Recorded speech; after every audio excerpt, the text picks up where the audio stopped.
नमस्कार दोस्तों, मेरा नाम है आयुष और आज हम बात करने वाले हैं ओरिएंटल एरोमेटिक्स लिमिटेड के बारे में, जो कि एक बहुत ही यूनिक बिजनेस करती है और ये एक स्पेशलिटी सेक्टर की कंपनी है।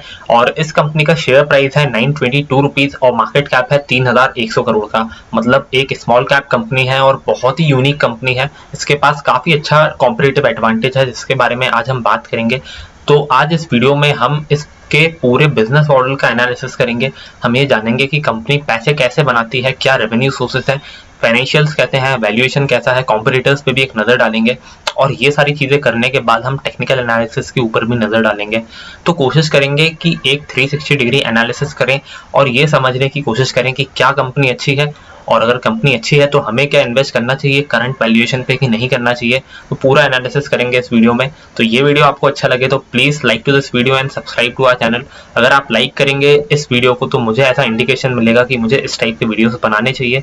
तो अब हम सबसे पहले बात करते हैं इस कंपनी के बिजनेस मॉडल के बारे में। उसको समझने के लिए हमें ये देखना होगा कि ये लोग पैसे कमा कहाँ से रहे हैं, रेवेन्यू सोर्सेस कहाँ पे है। तो यहाँ पे सबसे ज़्यादा ये लोग पैसे कमाते हैं फ्रेग्रेंसेस से, फ्लेवर्स बना के, अरोमा केमिकल्स बना के और कैम्फर बना के। कैम्फर का मतलब होता है कपूर।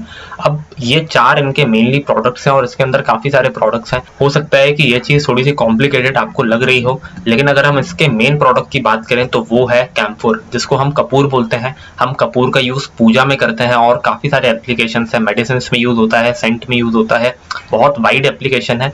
और बेसिकली पहले ये कंपनी कपूर ही बनाया करती थी, लेकिन उसके बाद जब ये कंपनी ने थोड़ा सा रिसर्च एंड डेवलपमेंट में काम करना शुरू किया तो ये लोग फिर कुछ अरोमास डेवलप करने लगे, कुछ ऐसे सेंट वगैरह के केमिकल्स डेवलप करने लगे। इसी वजह से ये लोग फिर स्पेशलिटी केमिकल्स में आ गए और आज ये लोग बहुत ही कम कपूर बनाते हैं, ज़्यादा केमिकल्स पे इनका फोकस होता है। मैंने मंगलम ऑर्गेनिक्स लिमिटेड के वीडियो में इस कपूर के बिजनेस के बारे में बहुत अच्छे से बात करी है, तो अगर आप वो वीडियो देखना चाहते हैं तो इस आई बटन पर क्लिक करके देख सकते हैं। अभी हम बात करते हैं कि इनका बिजनेस मेनली क्या है। तो मेनली ये लोग अरोमा केमिकल्स बनाते हैं। अब मैंने आपको बताया था कि ये लोग कपूर मैन्युफैक्चर करते हैं, तो कपूर की जो भी खुशबू होती है ना, उसके जो भी केमिकल्स हैं ये लोग वो बनाते हैं। और इसके अलावा ये लोग फ्रेग्रेंसेस बनाते हैं, जिसको यूज़ किया जाता है सेंट बनाने में, सोप बनाने में यूज़ किया जाता है, और जो भी टॉयलेटरीज का सामान होता है उसमें भी यूज़ किया जा सकता है, कॉस्मेटिक्स में भी इसका यूज़ होता है। तो बहुत वाइड एप्लीकेशन है। इसके अलावा ये लोग फ्लेवर कंपाउंड्स में भी इसका यूज़ कर सकते हैं। तो बेसिकली ये कंपनी बना रही है केमिकल, तो एप्लीकेशन काफ़ी वाइड है, फूड्स में भी इसको डाला जा सकता है। अब अगर हम बात करें कंपनी के जियोग्राफिकल प्रेजेंस की, तो यहाँ पे कंपनी के प्लांट्स जो है वो अंबरनाथ में है, जो कि महाराष्ट्र में है। एक प्लांट है वडोदरा गुजरात में, और जो तीसरा प्लांट है वो है बरेली उत्तर प्रदेश में। तो यहाँ पर मैन्युफैक्चरिंग प्लांट्स इनके 3 हैं, लेकिन जो सप्लाई है वो बहुत सारे देशों में है। टोटल 33 ऐसी कंट्रीज है जहाँ पे ये लोग अपने प्रोडक्ट को एक्सपोर्ट करते हैं, जो कि अपने आप में ही बहुत बड़ी बात है। और इनका जो बिजनेस है वो बिल्कुल B2B है। अगर हम बात करें इनके प्रोडक्ट्स की, तो यहाँ पे जो अरोमा केमिकल्स है वो लोग PNG को सप्लाई करते हैं, और रॉबर्टेट करके एक ब्रांड है, इसको भी सप्लाई करते हैं। ये 8 ब्रांड्स है जिनको बेसिकली ये अरोमा केमिकल सप्लाई करते हैं। अब यहाँ पर अगर हम फ्लेवर्स एंड फ्रेग्रेंसेस वाले सेगमेंट की बात करें तो यहाँ पे डीमार्ट है, गोदरेज है, ITC है, विनी ऑर्गेनिक्स है, और विप्रो है, डाबर है, बहुत सारी कंपनीज है। और यहाँ पे विनी ऑर्गेनिक्स बनाती है फॉग के सेंट को, और फॉग के सेंट के अंदर जाहिर सी बात है कि इनका ही फ्रेग्रेंस डलता होगा, जो केमिकल ये सप्लाई करते होंगे वही डलता होगा फॉग सेंट के अंदर। तो जब तक फॉग सेंट बिकेगा, जब तक फॉग सेंट की डिमांड मार्केट में अच्छी रहेगी, तो जाहिर सी बात है जो केमिकल डल रहा है फॉग सेंट के अंदर वो इसी से खरीदा जाएगा, ओरिएंटल एरोमेटिक्स से। तो यहाँ पे ये लोग अपने कस्टमर के साथ लॉन्ग टर्म रिलेशनशिप बिल्ड करते हैं, और एक बार ये लोग कोई चीज़ सप्लाई करना शुरू कर देते हैं तो वो बहुत लॉन्ग टर्म तक चलती है। और ये चीज़ मुझे सबसे अच्छी लगी, क्योंकि सिर्फ विनी ऑर्गेनिक्स ही नहीं, दूसरे जो भी कंपनीज है ना, अगर इनके एक भी प्रोडक्ट हिट हो जाते हैं तो यहाँ पे जाहिर सी बात है कि जो रॉ मटेरियल सप्लायर है ना वो ओरिएंटल एरोमेटिक्स ही होगा। तो ये चीज़ मुझे अच्छी लगी। और यहाँ पे कंपटीशन भी बहुत कम है, क्योंकि इंडिया की इकलौती कंपनी है जो कि ऐसा काम कर रही है। अगर हम बात करें कॉम्पिटिटर एनालिसिस की, यहाँ पे आप देख सकते हैं कि इंडिया में 3 ही ऐसी कंपनीज हैं जो कि कपूर बनाती है। एक है मंगलम ऑर्गेनिक्स, दूसरी है ओरिएंटल एरोमेटिक्स जिसकी हम बात कर रहे हैं, और तीसरी है कांची कर्पूरम। तो ओरिएंटल एरोमेटिक्स ही एक ऐसी कंपनी है जो कि परफ्यूम्स एंड केमिकल्स बना रही है और 53% जो है प्रोडक्ट रेवेन्यू यहाँ से आ रहा है। बाकी ये लोग कैम्फर यानी कि कपूर बना के अपना 29% का रेवेन्यू यहाँ से कमा रहे हैं। और दूसरी कंपनीज को देखेंगे ना आप, तो यहाँ पे ये लोग नेचुरल वाला अपना कपूर बनाएंगे या सिंथेटिक वाला कपूर बनाएंगे, तो इनके पास ज़्यादा डाइवर्सिफिकेशन नहीं है। लेकिन अगर हम ओरिएंटल एरोमेटिक्स की बात करें तो इनके पास बहुत अच्छा डाइवर्सिफिकेशन है, जो चीज़ मुझे बहुत अच्छी लगी। और अगर हम बात करें इस कंपनी की ग्रोथ अपॉर्चुनिटीज़ की, जो कि मेरे ख्याल से इस वीडियो का सबसे ज़्यादा इंपॉर्टेंट टॉपिक है, तो यहाँ पे दोस्तों सबसे बड़ा ग्रोथ फैक्टर जो मुझे लगता है वो है इनके long term relationships with customer. हमने अपने विनी लेबोरेटरीज वाले एग्जांपल से समझा था कि अगर फॉग सेंट मार्केट में चल जाता है तो फॉग सेंट में जो डलने वाला फ्रेग्रेंस है, जो केमिकल है, वो ओरिएंटल एरोमेटिक्स से ही खरीदा जाएगा। तो जब तक वो फॉग सेंट बिकेगा तब तक इनका केमिकल जो है वो कस्टमर्स बाय करते रहेंगे। इसी वजह से इनके लॉन्ग टर्म रिलेशनशिप्स बिल्ड हो जाते हैं कस्टमर्स के साथ। ये कंपनी R&D में बहुत अच्छी है, इस वजह से ये लोग अपनी पोजीशन को बहुत अच्छे तरीके से मेंटेन करके रखे हैं पिछले कुछ सालों से। अगर हम दूसरे फैक्टर की बात करें तो इनके पास कॉम्पिटिटिव एडवांटेज है F&F सेगमेंट में। F&F सेगमेंट का मतलब है फ्रेग्रेंस एंड फ्लेवर सेगमेंट। अब ये पॉइंट बहुत सेल्फ एक्सप्लेनेटरी है, क्योंकि इंडिया में कोई दूसरी ऐसी कंपनी नहीं है जो कि इस सेगमेंट में हो, और दुनिया में 10 ही ऐसी कंपनीज हैं जो कि इस सेगमेंट में काम करती हैं। क्योंकि ये बहुत ही B2B सेगमेंट और बहुत ही नीश है, बहुत रिसर्च एंड डेवलपमेंट चाहिए ऐसी चीज करने के लिए। इसी वजह से कोई भी कॉम्पिटिटर इतनी जल्दी आ नहीं सकता ऐसे बिजनेस में मेरे हिसाब से। और जो तीसरा ग्रोथ फैक्टर लगा मुझे इस कंपनी में वो ये है कि जो इनका बड़ौदा वाला प्लांट है उसमें ये लोग बहुत ज्यादा एक्सपांशन कर रहे हैं, जहाँ पे ये लोग फ्लेवर्स को बनाते हैं, फ्रेग्रेंसेस को बनाते हैं, जो कि एक ऐसा मटेरियल है जहाँ पे ये लोग ज्यादा पैसे कमा सकते हैं, ज्यादा नेट प्रॉफिट ये लोग कमा सकते हैं। और जो महाड़ है वहां पे एक और अपना प्लांट डाल रहे हैं।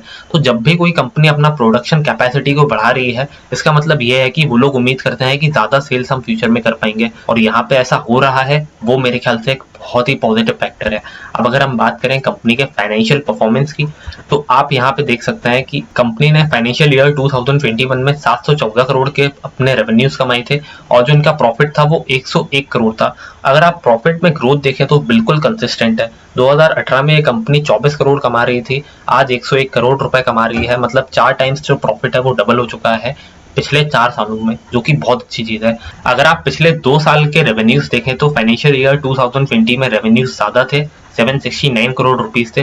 2021 फाइनेंशियल ईयर में रेवेन्यूज कम थे, लेकिन जो प्रॉफिट्स है ना वो फाइनेंशियल ईयर 2021 में ज्यादा है एज कम्पेयर टू 2020। ऐसा इसलिए है क्योंकि कंपनी फोकस कर रही है ऐसे प्रोडक्ट्स को बेचने में जहां पे इनके मार्जिन ज्यादा हैं। अब यहाँ पे इन्होंने लॉन्ग टर्म रिलेशनशिप जब एक बार कस्टमर से डेवलप कर लिया तो ये लोग अपने प्राइसिंग पावर को बहुत अच्छे से मेंटेन कर सकते हैं और अपनी मुंह मांगी कीमत पे अपने प्रोडक्ट को बेच सकते हैं। इसी वजह से इनके जो प्रॉफिट मार्जिन है ना ये बढ़ते जा रहे हैं। ये लोग ज्यादा सेल्स बढ़ाने पे फोकस नहीं करते, ये लोग अपने प्रॉफिट मार्जिन को बचाने पे फोकस करते हैं, जो चीज मुझे बहुत अच्छी लगी, और ये एक क्वालिटी कंपनी की निशानी है मेरे हिसाब से। अब अगर हम वैल्यूएशन की बात करें तो यहाँ पे PE रेशियो है कंपनी का 30.92 का, price to book value ratio है 5.66 का। तो अब यहाँ पे PE रेशियो जो 30 का है ना वो मुझे थोड़ा सा ज्यादा लगा, क्योंकि मैं कंपनी की जब एनुअल रिपोर्ट पढ़ रहा था और कॉन्फ्रेंस कॉल्स को सुन रहा था तो वहां पे कंपनी ने बोला था कि हमारी जो लॉन्ग टर्म ग्रोथ रेट होनी चाहिए वो 15 से 17% के आसपास होनी चाहिए, और यहाँ पे PE रेशियो 30 का है तो वो आई थिंक थोड़ा सा ज्यादा है। अगर कंपनी 15 से 17 के PE रेशियो के आसपास मुझे मिलेगी तो मैं डेफिनेटली इसको बाय करना चाहूंगा। तो यहाँ पे सेक्टर का PE रेशियो 23 का है, तो यहाँ पे सेक्टर के मुकाबले कंपनी थोड़े से महंगे वैल्यूएशन पे अवेलेबल है, लेकिन कंपनी बहुत ही बढ़िया है दोस्तों, और इसे कोई ऐसे क्लोज कॉम्पिटिटर नहीं है, अच्छा कॉम्पिटिटिव एडवांटेज है कंपनी के पास। तो अगर ये कंपनी मुझे 15 के PE रेशियो के आसपास मिलेगी ना तो मैं इसको डेफिनेटली बाय करना चाहूंगा। और मैंने आपको इसलिए बताया है इस कंपनी के बारे में क्योंकि आपको ऐसी कंपनीज को अपनी वॉच लिस्ट में रखना चाहिए। अगर शेयर प्राइस एकदम से बहुत ज्यादा गिर जाता है तो वो एक बहुत अच्छी अपॉर्चुनिटी हो सकती है बाय करने की। अगर हम बात करें इस कंपनी के शेयर होल्डिंग पैटर्न की तो आप देख सकते हैं कि जून 2021 में जो प्रमोटर्स की होल्डिंग है वो 74.17% है। प्रमोटर्स की होल्डिंग पिछले कुछ टाइम से बहुत स्टैग्नेंट रही है, कोई भी चेंज नहीं है। अगर FIIs की होल्डिंग की बात करें तो बहुत मिनिमल होल्डिंग है 0.04% की, और रिटेलर्स के पास है 25.79% शेयर्स। तो जो सप्लाई है ना मार्केट के अंदर वो बहुत कम है। प्रमोटर्स ने अच्छा खासा स्टेक इसमें ओन करके रखा है, जो कि एक पॉजिटिव चीज है मेरे हिसाब से। अब हम बात करेंगे टेक्निकल एनालिसिस के बारे में अभी ओरिएंटल एरोमेटिक्स का करंट शेयर प्राइस 926 रुपीज 40 पैसे है एज ऑन 28 जुलाई 2021 और यही प्राइस मार्च के टाइम पे हुआ करता था 127 रुपए। अगर मैं रिटर्न्स की बात करूं तो 900% से भी ज़्यादा के रिटर्न्स दे चुका है ये स्टॉक 1.5 साल के भी अंदर। और यहाँ पे आप देख सकते हैं कि जब कोविड आया था उसके बाद ये जो ग्रोथ है हमें देखने को मिली है। तो यहाँ पर मार्केट में भले ही एक छोटा सा करेक्शन आया लेकिन स्टॉक के प्राइस मूवमेंट पे कोई भी फर्क नहीं पड़ा। और जब ये करेक्शन ओवर हुआ कोरोना वाला तो इसका स्टॉक का जो प्राइस है ना वो एकदम से ऊपर की तरफ भागने लगा, क्योंकि इनके जो बायर्स है ना, इनके जो कस्टमर्स हैं वो फार्मा कंपनीज हैं और अपना एफएमसीजी कंपनीज हैं, जिनके बिजनेस को कोविड से बहुत ज़्यादा ऐसा फर्क पड़ा नहीं है मेरे हिसाब से। इस वजह से इसका जो प्राइस है वो एकदम से ऊपर गया, क्योंकि जो इनके कस्टमर्स हैं वो इनसे प्रोडक्ट खरीदते गए और फार्मा कंपनी से तो थोड़ा सा ज़्यादा ही प्रोडक्ट इनसे खरीदा। इस वजह से इनका जो शेयर प्राइस है वो एकदम से बढ़ा, क्योंकि अब जो प्रॉफिट्स है ना वो इस कंपनी के बढ़ रहे हैं साल दर साल। और डेफिनेटली ये स्टॉक बहुत ही स्ट्रॉन्ग अप ट्रेंड में है, ऐसा हमें समझ में आ रहा है। तो अगर आप ये स्टॉक होल्ड करते हैं तो आई थिंक आपको अभी ये स्टॉक होल्ड करना चाहिए। 740 रुपीज के अगर ये स्टॉक नीचे जाता है तो ही आपको सेल आउट करना चाहिए। और अगर आपके पास ये स्टॉक नहीं है, आप सोच रहे हैं इसको बाय करने का, तो आई थिंक 740 रुपीज का जो लेवल है वो आपको वॉच आउट करना चाहिए। अगर 740 रुपीज के लेवल पे सपोर्ट लेके ये स्टॉक ऊपर की तरफ जाता है तो आपको इसमें एक बाइंग पोजीशन बनानी चाहिए, ऐसा मुझे लगता है। ये जो डार्क ब्लू लाइन है ये 50 डेज का मूविंग एवरेज है, जिसको बहुत ही बढ़िया तरीके से जो स्टॉक है उसने फॉलो किया है। और मुझे ऐसा लगता है कि इस लाइन को आगे चल के भी ये स्टॉक फॉलो कर सकता है अगर इसका अप ट्रेंड कंटिन्यू रहा तो। अब अगर मैं अपने फाइनल थॉट्स दूं तो मेरे हिसाब से कंपनी बहुत अच्छी है, लेकिन अभी जो करंट लेवल्स है, अभी जो करंट वैल्यूएशन है, उस पर आई थिंक सो इन्वेस्टमेंट करना इतना सही डिसीजन नहीं होगा। अगर पी रेशो 15 to 20 के बीच में आता है तो आई थिंक आप इन्वेस्टमेंट करना कंसिडर कर सकते हैं।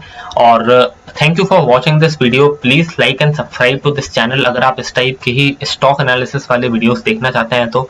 Thank you for watching this video.